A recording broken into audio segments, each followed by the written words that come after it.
Hello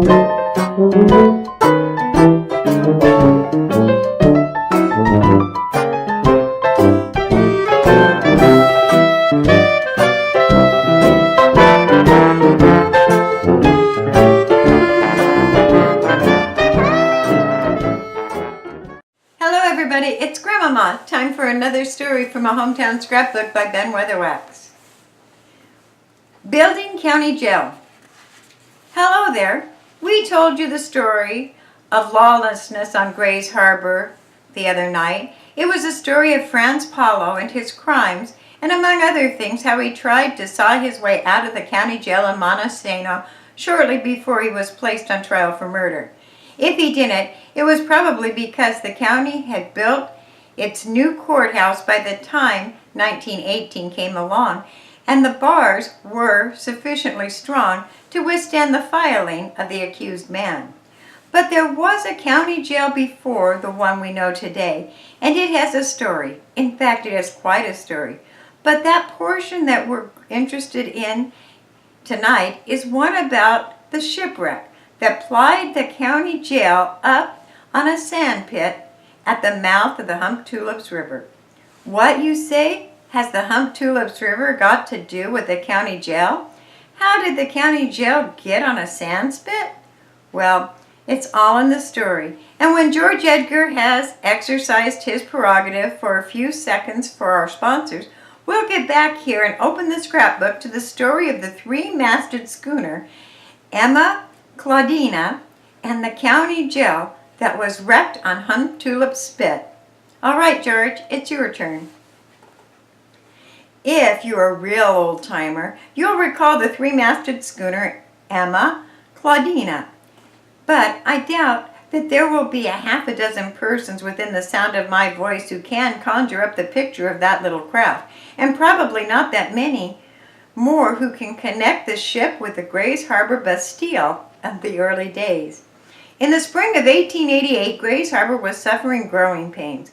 The immigrants were flocking in from the east, coming to this land of tall timber as a land of opportunity. Scandinavian seamen were jumping ship to settle in this western world. Michigan lumber folk were moving bag and baggage to Grays Harbor. Kansas farm folk were abandoning their sod huts and crowding along the sawdust road. Back east, they were talking about the Northwest boom, and promotional companies were selling lots in future Northwest boom cities. Great cities such as Acosta and Grays Harbor City. The harbor that had been undeveloped since Robert Gray discovered it had come to life. It had been a future, all right, perhaps not what its promoters expected, but there was no questioning it. A future held something bright for this saltwater port. Sam Ben was talking about a city of 10,000 in 25 years. The old pioneer who had staked out the town site in his pasture would squint his Irish eyes down the harbor and predict that someday there would be a city all around this harbor. From George Emerson's sawmill to Dabney Hill, and from Cosmopolis down to South Arbor. We call that Markham today as the nearest surviving landmark. But there was a lot of developing to handle. There was no roads. The rivers provided the transportation. Henry Spoon would run the travelers up to Cosmopolis from Aberdeen for 15 cents in his little launch, or the traveler could buy a round trip for a quarter. There was no railroads, lots of talk, but no trains coming in. The county had a seat of government in Montesano, but if the sheriff picked up a lawbreaker, he had to tie his hand and foot and sit him on the back of him to keep the miscreant from running out from him. The county jail was about as restraining as a paper bag. That was important, too. For in the days when Sam Ben heard his cattle were there would someday be 7-story building, and his father-in-law, Reuben Redmond, was a neighbor of the Scammons up the Chehalis, when Glenn Peterson was ranching on the South Sand Spit of the harbor's mouth, and the James family was scratching a clearing in the timber west of the place that would someday be called Hoquiam, no one had needed a jail. If a neighbor got out of line, the governor sent marshals down from Olympia and hauled the lawbreaker back to the state capitol for safekeeping. But as the county began to fill up, it became apparent that it was going to need some law enforcement equipment of its own. So in the spring of 1888, the county commissioner got to thinking about a new jail. Of course, it would be built in Montesano. While Montesano was not yet an incorporated city and would not be for another 3 years, it was still the largest of the harbor towns. It had more than 1,000 residents and was in fact just about the only civilized part of the county. It had the Chehalis County Academy with the Reverend Robert Cruikshank as its principal. It boasted 2 newspapers, and the Washington Democrat, edited by L.E. Rader, and the Weekly Viaduct, put out by DeVelblis and Bush. J.A. McGillicuddy operated the Montesano Tanning Company there, the largest concern of its kind in the Pacific Northwest. Montesano had brick building, the courthouse, most of the county's oldest families, most of its developed wealth, and the prestige of being the oldest and best settled community. Yes, the county's new jail would go up in Montesano. That settled, the commissioners commissioned Alfred G. St. George Kemp to sharpen up his pencil and prepare the plans for a suitable structure to discourage lawlessness in the county. And St. George Kemp did just that. He applied himself diligently to his drawing board and scratched out the annex to public safety that had all the architectural charm of the period, plus the utility required of a building of its nature. The commissioners were well pleased. The lumber for the building and the bricks could be had in the county. Bricks were manufactured in Cosmopolis by Stockman and Murray.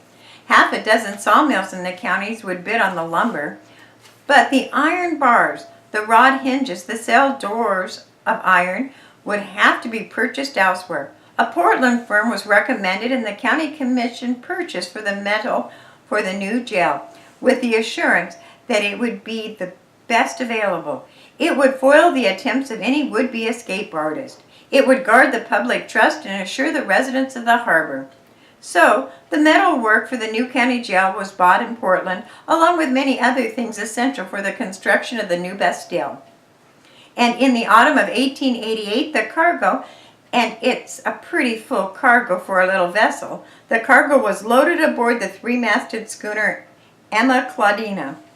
Moreover, the news of the Emma's impending arrival on the harbor with the important parts of the county's new jail was made news. People anticipated its coming as a step in providing the county with one more evidence of its substance, a real county jail.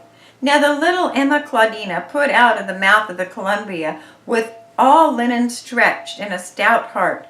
Captain Gustafson stomped the bridge and blew his red nose frequently. He picked up his first cold of the winter in Portland, and he knew he should give it the proper seafaring treatment. But until the ship was clear of the bar, he thought it better of an application of a hot grog that went with a saltwater cure for sniffles. But once the white water of the Peacock Spit was off the stern of the Emma, Captain Gus retired to his cabin and called for his hot water and grog. And with his gnarled feet in a pan of hot salt water, he sipped on the intrepid medicine. In fact, he gulped it. He lathered, the balm of the ease.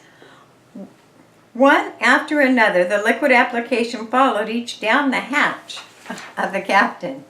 A stout breeze pushed the Emma Claudina to the mouth of Gray's Harbor, and by the time the little schooner stood off the bar, the breeze had turned into a roaring southwestern, and the skipper's treatments had turned him into a roaring bust. The old man had kicked the basin of salt water into a corner, pulled on his sea boots, and what had started out as a simple administration for sniffles was now a systematic splicing of the main brace. The first mate managed to keep the skipper occupied until he had made a valiant track across the agitated bar, and the ship was inside the harbor. But at that point, Captain Gustafson insisted on taking the wheel, and without benefit of a tug, bar pilot, or chart, the Emma Claudina started up Grays Harbor's treacherous channel, still spreading twice of the canvas that she should have carried for inland waters. And of course, the Emma was so on the fast of the mud of the North Bay, her skipper wasn't acquainted with the landfalls, but if he had been, he would have recognized the mouth of the Hump Tulips River and known that he was in the Hump Tulip Spit. Instead, he figured his position as astride a bar somewhere and reckoned that at an incoming tide and a maximum strong breeze, in fact, it was a gale, he could run his ship over the hump and tack it right up the channel.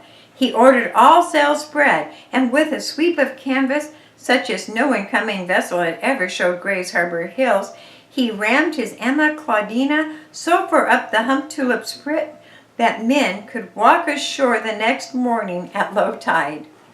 Well, the county commissioners were mad. The steel had been promised with prompt delivery. The builders were ready for it. Clyde Weatherwax was sent down harbor from Aberdeen to investigate, and he found the ship high and dry land, her captain asleep, and the probability that both would remain so for some time was in evidence. The commissioners sent a scout down the harbor to take off the iron which had been towed to Aberdeen and then Montesano, and with her heavy cargo out of her hold, the Emma Claudina lifted with the incoming tide and was run up to Cosmopolis, where it was berthed for repairs. The iron got to Montesano and was installed in the county jail. Captain Gus lost his job, and early in 1889, Grays Harbor pointed with pride to its best steel in Montesano. The finest place for incarceration in western Washington was the boast, and Judge Mason Irwin promptly went to work to fill it up. It would probably have been forgotten if it hadn't been for a note in the ancient harbor's newspaper observing that the county's new jail was unhappily stranded on the Hump Tulip Spit, and the county commissioners were upset about the whole thing and regretted that the opening of the new jail would be indefinitely postponed. Then that's why. Now, a few words from our sponsor. The Grays Harbor of 1888 was quaint, and to the Easterners, somewhat forbidding. There was one horse in Aberdeen besides those owned by the two sawmills. The horse belonged to J.C. Burgess, who ran a delivery service, distributed Winehart's beer, and was the town's only transfer agency. Travelers arriving had their trunks and baggage delivered in wheelbarrows. Groceries were delivered the same way. A sidewalk, 2 planks wide, wandered through the flats between Hoquiam and Aberdeen. Heron Street had its western end at Broadway. Logs were $3 a thousand in the mill boom. Every stick of lumber was loaded aboard a ship by hand, and Samuel Ben was dreaming of a city of 10,000 people, while the population of Aberdeen was 750, and Hoquiam was crowding 500. So it was, and so we record it as an anecdote out of the past on tonight's pages of our Hometown Scrapbook. Thanks for listening.